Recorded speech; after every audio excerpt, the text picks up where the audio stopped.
तो ये जो कर्म अहंकार द्वारा किया गया है, यह ज्ञान पर आधारित है।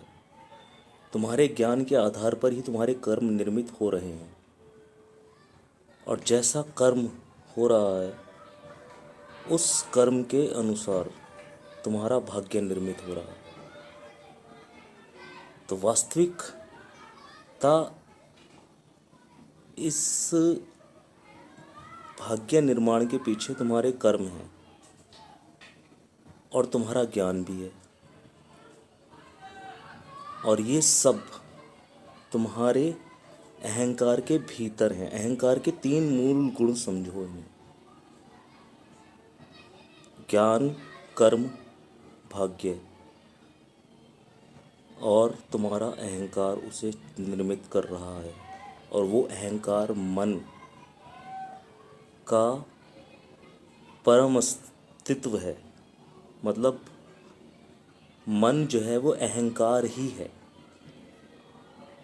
क्योंकि मन उत्पन्न हो रहा है, उत्पन्न कर रहा है इच्छाएं, क्योंकि वह द्रव्यमान है, द्रव की तरह है, और वह तरंगित है। और उसमें तरंगित होने के कारण तुम्हारी इच्छाएं ऊपर उठने की, देखने की, जागने की और कुछ ऊंचा कर दिखाने की, वो निर्मित हो रही हैं।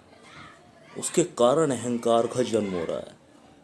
वास्तव में ये है स्त्री और पुरुष की ही कहानी, पर इसकी भीतरतम गहराइयों में जाने के लिए मन के विषय में बहुत गहन रूप से जानना होगा। क्योंकि अभी तो हम स्वयं को मन ही माने बैठे हैं। वास्तव में हम द्रव्य नहीं हैं, हम हैं राहु। राहु का अर्थ यह नहीं है, अर्थात हम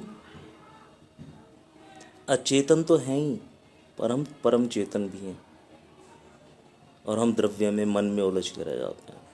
और मन का मूल गुण है इच्छाएं पैदा करना, अहंकार को जगाना, और अहंकार निर्मित अंधाधुंध कर्म करते चले जाना और फंसते चले जाना। हर रोज़ तुम्हारे साथ इतने, जब मेरे साथ इतने घटित होते हैं तो तुम्हारे साथ कितने हो सकते हैं, ये मैं समझता हूँ, जिससे तुम अनजान भी हो। ये बहुत खूबसूरत बात है, तुम्हारे साथ कितनी इस दुनिया में छल घटित हो रहे हैं ना, उन बातों से तुम अनजान हो अभी।